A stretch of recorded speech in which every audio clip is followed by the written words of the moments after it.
feuillet retrouvé, datant des humbles.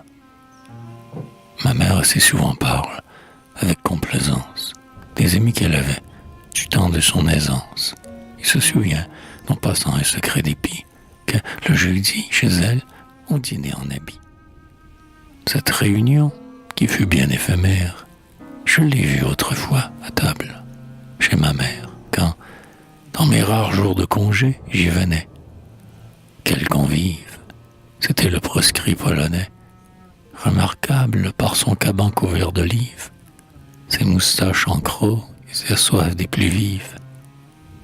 La baronne en bonnet monté, dont le mari fut jadis chambellan chez le duc de Berry, et qui narre ses vieux malheurs, et, par principe, s'évanouit au nom du roi Louis-Philippe.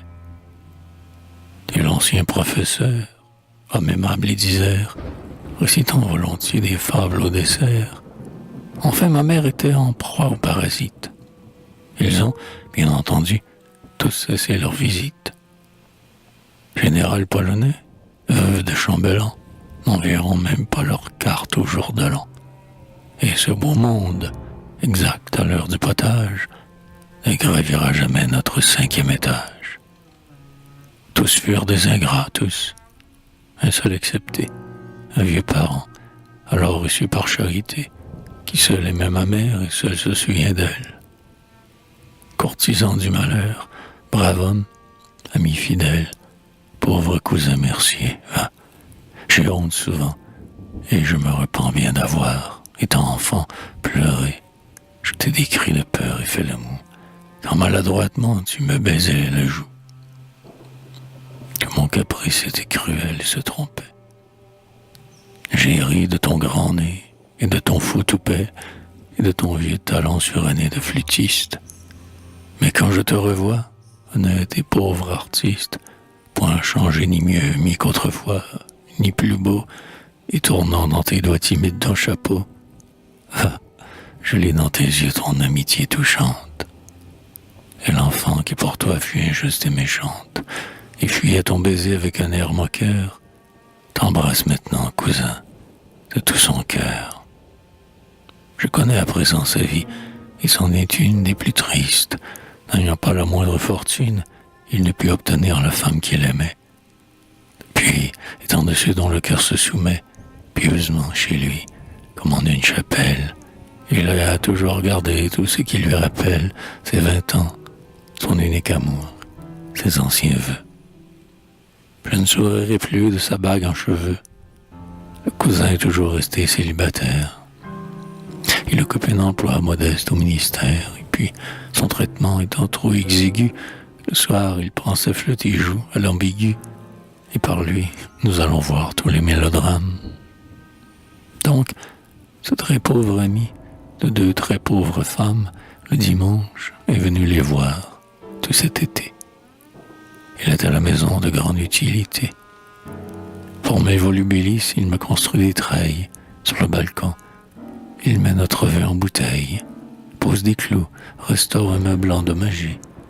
Car bien qu'il ait l'air faible et bien qu'il soit âgé, le bonhomme est encore plein de vigueur physique. Au moment opportun, je lui parle musique, et d'en faire avec lui, j'exprime le désir. Je crois qu'il en rougit d'avance de plaisir, mais il se fait prier tout d'abord. Il résiste.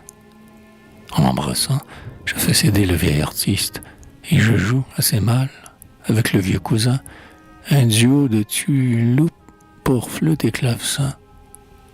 Et parfois, à la fin, je le surprends qui pleure. Comme pour son théâtre, il part de très bonne heure. Ces jours-là, nous mangeons la soupe un peu plus tôt.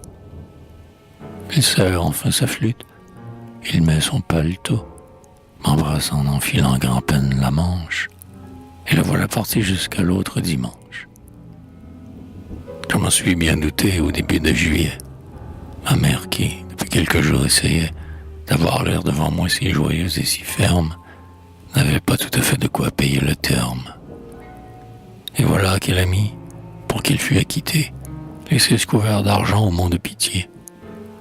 Elle a pris ce parti sans crainte ni scrupule, car Madame Prosper, célèbre somnambule, qui dans les cours du Nord a promené son art, mais qui loge à présent au quartier Mouffetard, venait de lui prédire un immense héritage.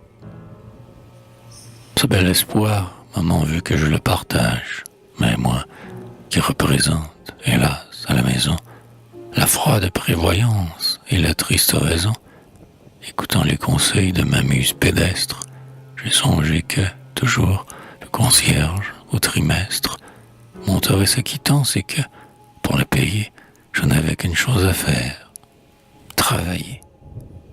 Travailler, et comment?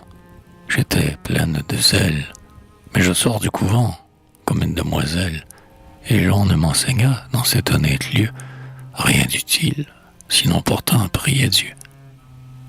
Que sais-je, à peine suis-je un peu musicienne, mais que d'histoire sainte et que d'histoire ancienne, que de noms sus par cœur, que d'atlas dessinés, et que de pages Dieu d'oreilles données. Avoir appris que l'un se jette dans le ronde, la date où Sésostris est monté sur le trône, et qu'à Charles Martel a succédé Pépin, ne vaut pas un métier où l'on gagne son pain. Par ce souci cruel quand j'étais obsédé, quand j'ai maudit tous ces rois des Judées, que je pourrais nommer sans en omettre aucun, j'ai voulu confier mon projet à quelqu'un, et tout d'abord je l'ai soumis à la critique du vieux cousin, qui n'est pourtant guère pratique. Le long de son grand nez, une larme coula, quand de ma bouche il sut que nous en étions là.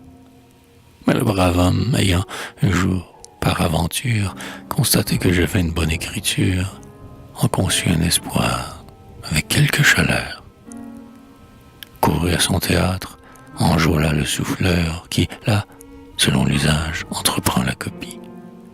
Et voici comme, après une épreuve subie, qui, pour les gens de l'art, prouve, à ce qu'il paraît, que la calligraphie est pour moi sans secret, installé à ma table, ainsi qu'une écolière, devant quelques feuillets de beau papier telière, avec plumes, grattoirs, sandarac et canif, le front penché, la main calme, l'œil attentif. J'écris en ronde, ayant à gauche la lumière, ces rôles de comique ou de jeune première, que le cousin apporte et remporte en rouleau, et qu'il doit souligner, un jour, de trémolo. Cette prose, outrageant quelquefois la grammaire, me fait gagner 3 francs par jour. Ma bonne mère, qui s'indignait d'abord de me voir travailler, croit que je veux ce gain pour me mieux habiller, mais je l'épargnerai pour les jours de détresse. Pauvre femme, déjà mon métier l'intéresse. Souvent elle s'approche et, pendant que j'écris, elle lit les feuillets épars des manuscrits, car toute fiction la séduit et l'attire. Et moi, songeant que j'ai, dans une tirelire, un beau louis tout neuf, déjà mis de côté, que de moi ce souffleur se déclare enchanté, que ma mère va bien, que j'ai de l'ouvrage, j'ai le cœur inondé de joie et de courage.